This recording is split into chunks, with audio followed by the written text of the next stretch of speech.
Bonjour à tous et à toutes et bienvenue sur la chaîne Reflet de Lune, j'espère que vous allez bien, merci pour votre présence aujourd'hui. On se retrouve pour le tirage prédictif de la semaine du 21 au 27 octobre pour le signe du Lion, Soleil, Ascendant ou Lune en Lion.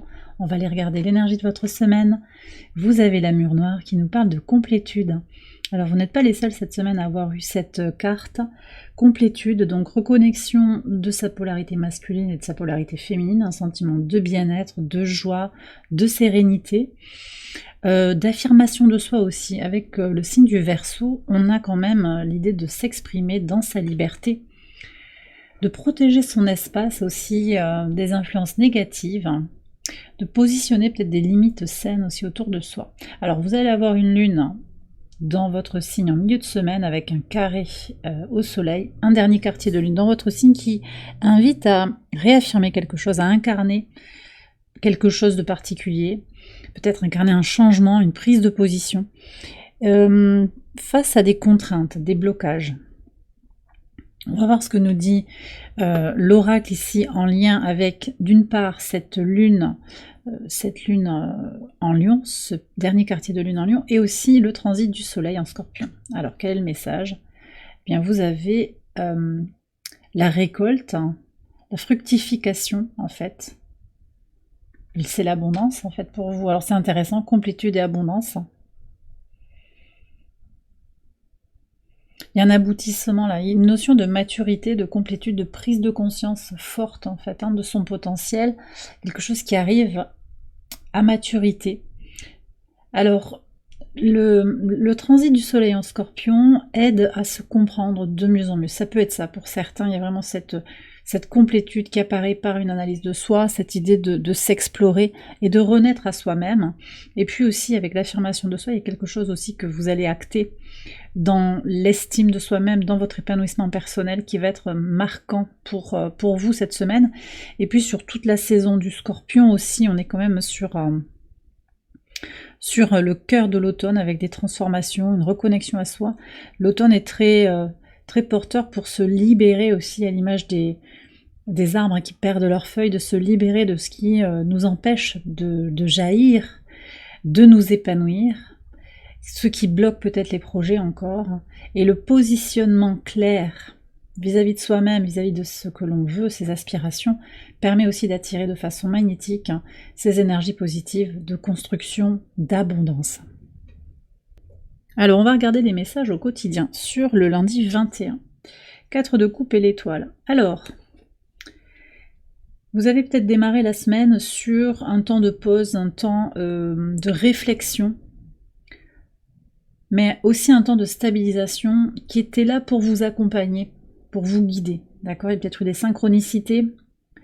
On me dit ici qu'il y a eu aussi un éloignement peut-être qui était destiné à vous protéger de quelque chose. Enfin, les choses sont à leur juste place. Et ça, vous avez démarré la semaine sur cette énergie-là.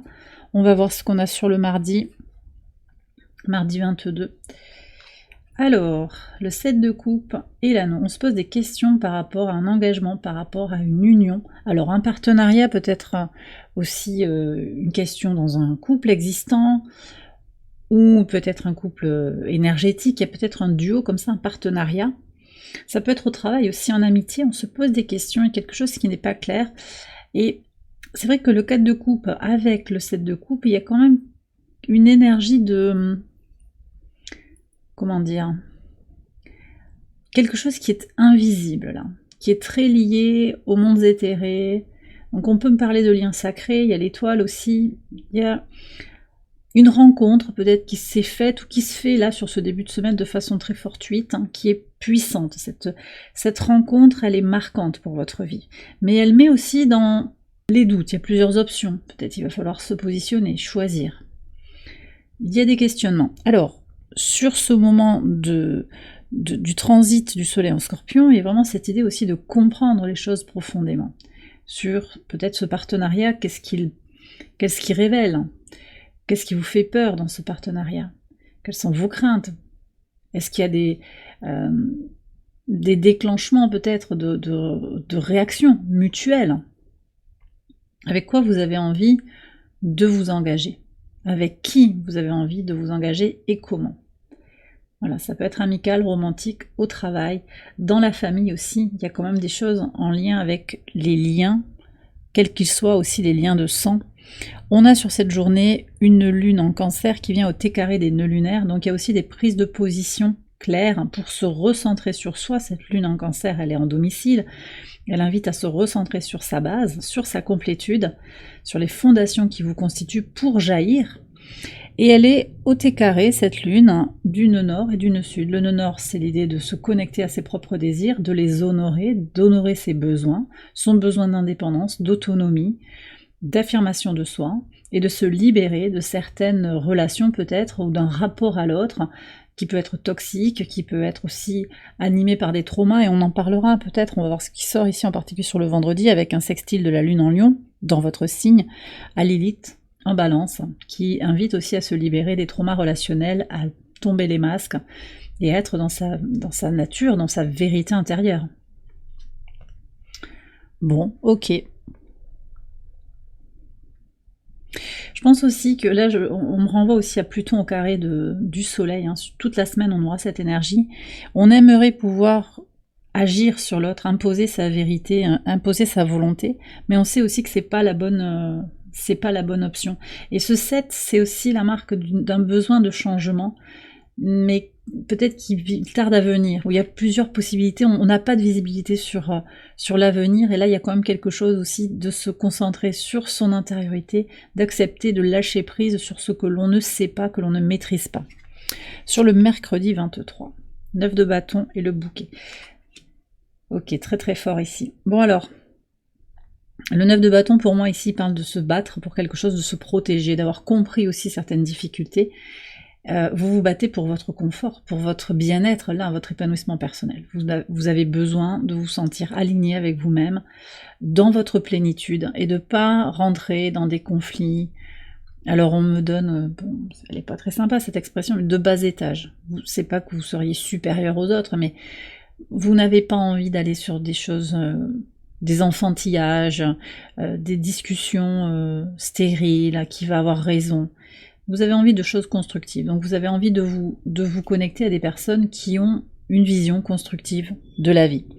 Et sur cette journée, on a la lune au trigone d'un Mercure très puissant en Scorpion, c'est une connexion à un intellect instinctif, très intuitif, une conjonction de la lune à Mars, donc on est aussi sur cette protection de son énergie. On se met un petit peu dans son espace, hein. On protège son énergie, toute la réflexion sur sa base, le rapport à la famille, comment la famille peut-être nous empêche de nous réaliser, nous empêche d'aller vers notre complétude, se complaît aussi à vous garder dans un certain rôle, à pas vous voir peut-être vous émanciper totalement. Hein, il peut y avoir des jeux de manipulation très subtils qui datent de très longtemps, et ça, vous allez être amené à les décoder en fait. Hein, il y a vraiment ces accélérations, ces mouvements sur le décodage en fait de tout ce qui est transgénérationnel, tout ce qui est lié à votre famille de sang. Sur cette journée aussi, on a une lune qui va être au carré de Chiron, et il y a vraiment cet appel à comprendre ce qui vous bloque, à vous autoriser à guérir en fait, à voir ce qui empêche, ce qui limite les possibilités de guérison. Chiron qui est au sextile de Jupiter en Gémeaux, Jupiter rétrograde, qui nous aide collectivement à nous reconnecter à ce qui nous rend heureux, à mettre en perspective le rapport à l'autre. Et donc ce sextile à Chiron, il apporte une vision forte et grande de son potentiel de guérison. Donc tout ce qui peut vous bloquer, finalement tout ce qui peut vous empêcher d'accéder à une libération, une sérénité, vous allez l'écarter, vous allez vous en protéger pour accéder justement avec le bouquet à cette joie intérieure simple. C'est pas forcément des choses très compliquées, mais c'est, voilà, des choses simples pour vous sentir dans cette abondance, en fait. Alors, sur le dernier quartier de Lune en Lion, pour voir qu'est-ce que vous avez. Cavalier de denier et les nuages. Oui, ça synthétise bien, je trouve. Alors, le cavalier, il a l'énergie de feu, c'est l'action, c'est la volonté, le désir d'avancer sur quelque chose. Vous avez pris des positions, peut-être, professionnellement, relationnellement, familialement, et vous avancez un pas devant l'autre. Et oui, vous avez les nuages, il y a peut-être des blocages, des doutes, des parts d'ombre, des choses qui sont à clarifier. Et effectivement, cette affirmation, face aux blocages, face aux contraintes, vous allez l'incarner. Avec le cavalier de denier, vous avancez un pas devant l'autre. Alors, ce que je sens, c'est que surtout, ça avance pas forcément très très vite. Même s'il y a une urgence, hein, vous aimeriez que ça avance beaucoup plus vite, je pense. Mais vous sentez bien que de toute façon, les choses, elles doivent avancer au juste rythme, un rythme dans lequel vous allez pouvoir garder votre équilibre, rester en complétude, et vous sentez que vous avancez un pas devant l'autre. Mais qu'en face, il y a des choses qui sont à clarifier, et que ça va venir petit à petit. Mais il y a une intention qui est posée ici, de dire, ben voilà, j'ai choisi ce cap-là, je vais m'y tenir, j'avance. Même si parfois c'est pas facile, parfois j'aimerais faire machine arrière, ben je continue quand même. D'accord? Donc il y a quelque chose d'ajusté et de constant. Ce cavalier de denier, c'est le plus lent des cavaliers, mais ça reste un cavalier. Il est dans le mouvement, dans l'action, dans le désir. Il y a un appel à faire quelque chose comme ça, de bouger, d'avancer. D'accord? Donc malgré les défis. Et on nous dit aussi que, justement, face aux défis, c'est l'idée d'avoir une vision claire, une vision pratique des choses, hein, à l'image des deniers, une vision concrète, d'agir un pas devant l'autre et de s'occuper de soi dans la matière. Donc ça peut être aussi de traiter des problèmes matériels, faire des papiers, ranger son espace, s'occuper de son enveloppe corporelle aussi, hein, de façon très tangible. Bien dormir, bien manger, ça peut être ça également. Sur le vendredi 25, vous avez le 6 de denier et l'encre. Ça, c'est très beau. On nous dit que votre force, et vous voyez, je vous ai dit que j'allais vous parler de Lilith. Votre force, en fait, c'est que maintenant, vous êtes calé, on me dit. Vous êtes posé sur l'idée que maintenant, les relations que vous allez avoir, elles sont dans l'énergie du donner et du recevoir. Et à commencer par vous. Vous vous redonnez, en fait, ce que l'extérieur ne vous donne pas forcément. Ça, c'est fondamental et ça vous aide à être dans votre base. Et c'est parce que vous êtes allé chercher de l'énergie sur vos fondations qui vous aident fondamentalement que vous êtes votre priorité et que vous vous apportez d'abord ce que vous sentez que vous aimeriez qu'on vous donne, mais qu'on ne vous donne pas. Voilà, vous vous l'apportez vous-même, ça c'est fondamental. Mais aussi, parce que vous vous nourrissez de l'intérieur, vous allez avoir tendance à attirer à vous, alors de façon énergétique, mais aussi volontairement, vous allez aller vers des relations qui sont tournés vers le donner et le recevoir. Donc les égoïstes, les gens qui s'écoutent parler, qui n'ont pas de temps pour vous, tout ça, vous allez avoir tendance à l'écarter. Et d'ailleurs, énergétiquement, ces gens-là vont s'écarter de vous. S'ils sentent qu'ils ne sont pas dans la bonne vibration, il n'y a pas grand-chose à faire. Là, je ne sens pas qu'on a des choses à dire, on a des choses à incarner. Vous avez déjà 2 fois les deniers, on incarne sa vérité intérieure. Et il n'y a rien d'autre à rajouter, en fait. Bon, c'est une très très belle énergie, et le lien avec la lune au sextile de Lilith, c'est qu'en fait, vous vous libérez du sentiment de peur peut-être par rapport à est-ce que je vais être acceptée comme je suis, est-ce que je vais appartenir à un groupe, est-ce que j'ai besoin de me sacrifier ou de sacrifier tel aspect de ma personnalité pour m'adapter à l'autre, hein, il y a tout ça. Et là, il y a une solution qui est trouvée en fait, avec cette idée d'incarner sa vérité intérieure, sa complétude, hein, avec tout ce que je vous ai dit juste avant. Sur le week-end, alors samedi 26, ouais, le 8 de denier et le cœur, ça c'est très puissant. Et sur le dimanche, le magicien avec l'enfant, ouh là là. Très très beau week-end pour vous les lions. Alors, du travail, pour certains, il y a du travail sur les projets créatifs, sur la construction de votre avenir, il peut y avoir des actions très concrètes, avec le magicien, et on a des énergies très mercuriennes aussi, donc vraiment c'est la créativité, les apprentissages, l'action, les déplacements, peut-être des allers-retours, pour, je sais pas, pour s'occuper de quelque chose qui est à faire, hein, du rangement, déménagement, il peut y avoir des choses comme ça.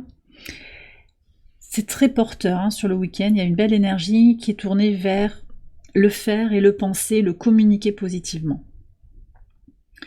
Sur le samedi en particulier, vous avez l'énergie du cœur, il y a une construction au niveau, alors, émotionnel, au niveau de la question de l'amour. Et ce que je reçois ici surtout, c'est que vous allez vous apporter tout cet amour inconditionnel que peut-être vous ne recevez pas de l'extérieur ou que vous n'avez pas reçu étant enfant, ou adolescent, ou adulte. Il peut y avoir des gens qui ont connu des ruptures, et d'ailleurs ici il peut y avoir des questions avec le 7 de coupe et l'anneau, il peut y avoir des questions sentimentales difficiles à régler, ce que l'on ne vous donne pas ici, où il y a peut-être de la confusion, du gaslighting, vous l'apportez. Sur la fin de la semaine, on voit qu'il y a quelque chose, on ne revient pas en arrière en fait, vous savez que vous allez vous apporter ça, pour vous nourrir de l'intérieur. Pour d'autres, il y a aussi une relation sentimentale qui se construit, qui grandit, un pas devant l'autre, petit à petit. On passe du 6 au 8, il y a une évolution très positive. Parce que, on me dit, cette relation, elle est basée sur quelque chose de fort, de solide.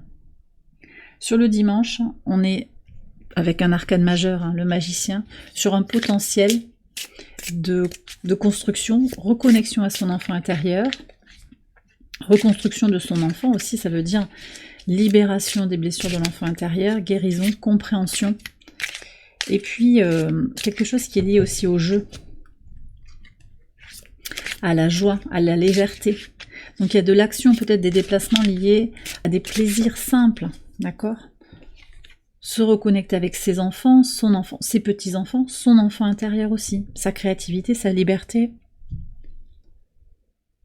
J'ai une énergie de joie et d'émotion, de rire qui vient là, d'accord?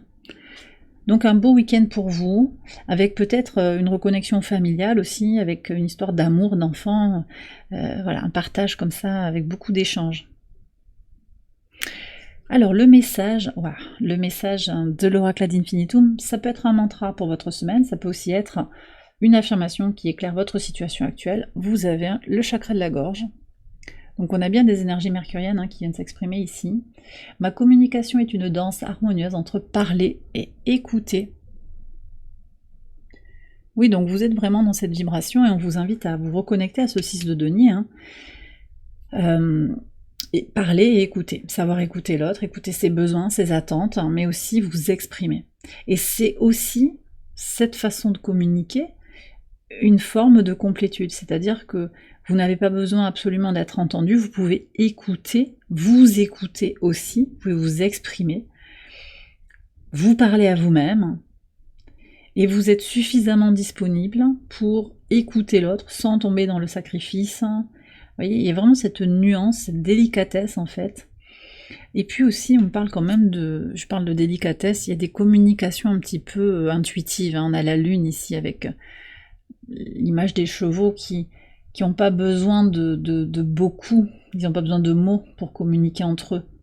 On va être plus avec des signaux, une position de l'oreille, une position du corps. Donc on est sur des communications beaucoup plus instinctives aussi. Et instinctives, avec un Mercure en Scorpion, on est sur, bah oui, des compréhensions et des manières de communiquer plus instinctives, plus intérieures et pénétrantes. Et bien voilà les lions, j'ai terminé votre tirage, j'espère qu'il vous a éclairé. Si c'est le cas, je vous invite à liker la vidéo et à vous abonner si vous ne l'avez pas encore fait. Vous pouvez également aller voir les autres vidéos de cette série pour votre ascendant, votre lune ou votre Vénus. Je vous souhaite une excellente semaine, je vous embrasse bien fort et je vous dis à très bientôt pour les prochaines vidéos. Bye bye.